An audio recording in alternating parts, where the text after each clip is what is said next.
How will all of this impact Chris Christie's chances if he decides to run for president?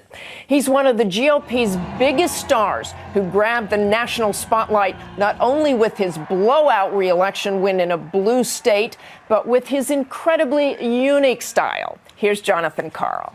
No problem with $1. Chris Christie is the most intriguing and colorful person in politics today. A hard-charging Republican who loves Bruce Springsteen and picks fights with teachers' unions. He's known for telling it like it is. Get the hell off the beach in Asbury Park and get out. And occasionally telling off a constituent. Your rear end's gonna get thrown in jail, idiot. And reporters. Did I say on topic? Are you stupid? The Christie temper has become a trademark, something he jokes about. Stop saying things I've already said. All right, okay.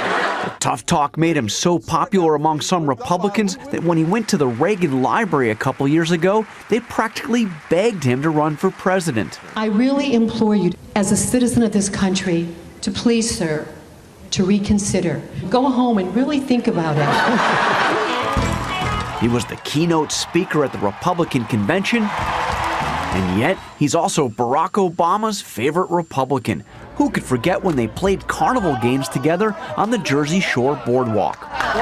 Christie was first asked about the George Washington Bridge allegations last month. His bombast was on full display. But I actually was the guy working the cones out there. You really are not serious with that question. When the facts came out, a different Christie, one we hadn't seen before. I am sad to report to the people of New Jersey that we fell short. Contrite for the most part, apologetic, avoiding the kind of indignant denial that has backfired in scandals ranging from Bill Clinton's I did not have sexual relations with that woman to Lance Armstrong. I have never doped. That's crazy. I would never do that. And Anthony Weiner. This is a Twitter hoax, a prank that was done. I'm the victim of it. And where others ran away from the cameras and avoided questions, Christie answered and answered for nearly 2 hours. And John joins us now, and also here to talk about how Governor Christie performed in that press conference and what he should do now. The superstar crisis manager who was the inspiration for the Olivia Pope character on the hit show Scandal, Judy Smith. Welcome to you both. Thank you. Judy, I want to ask you first. The one word I've heard in the last couple of days that wasn't the first day is the word cover-up. No, nothing to show that Chris Christie did that, but lots of talk about staff and others doing that. How does he get beyond that? Yeah, I think he did a good first step. I think the press conference, he did a great job. He set the message narrative at the top. He apologized. He took responsibility. He made some swift actions. And I like the fact that he was able to make sure that he apologized to the mayor, and he did all of those things in one day.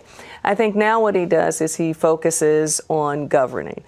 He was very strong in pointing out during the press conference, I think, that this is not the way that he governs. This is an isolated incident. So constituents, please judge me on the totality of the circumstances.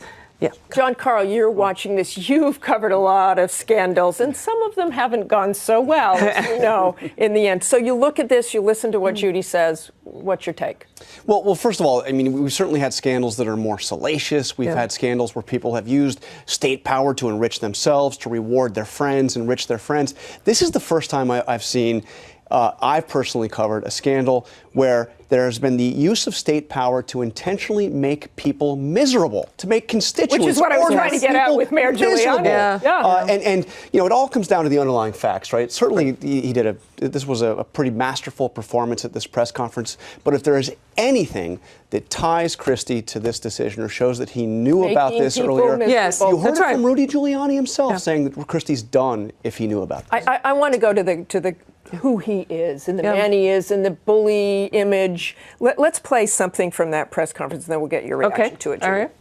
Your critics say this reveals that you are a political bully, that your style is payback. Are you? I am who I am, but I am not a bully. Not a bully. Now, you can call it aggressive, you can call it assertive.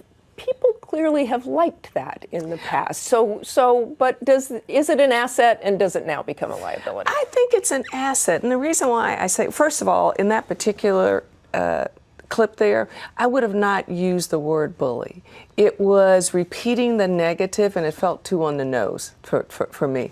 I do think that his reputation is based on that straight shooter, speak what I'm thinking, tell it what I feel, and those things have helped him. I think in particular in crisis situations where you are trying to bounce back, and as we talked about earlier, moving beyond the crisis, the thing that really helps is whether you have goodwill and a reputation.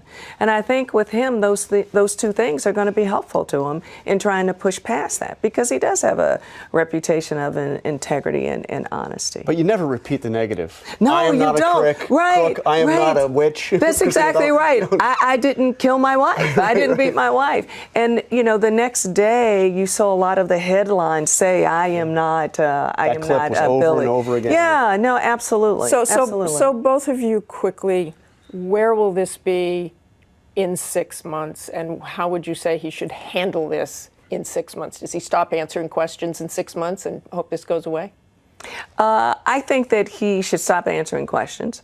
We have to see what the investigation reveals, and he just has to move past it. As long as there's nothing that contradicts what he said in the press conference, and hopefully there's no... Does it end in 6 months, John? The underlying facts are more important than how he handles the communication strategy. Did he know? The big question I have, what about Bridget Ann Kelly, the staffer that he has thrown under the bus, called an idiot, stupid? She's going to have her time to talk. Yeah. What is she going to say? Yeah. She'll ask your advice. Quickly, She might. The one thing I will say, and we're talking about this, the thing that is so different about this scandal is it's traffic. What people don't think about their commute every single day. It's different in, I had sex with another woman. I mean, we care about how long it takes us to get to the So work. Bridget Kelly, should she talk? Should she not talk if she was your client? She's going to have to talk at some point. And Christie is not your client. He's not. As He's not. Thanks to you both.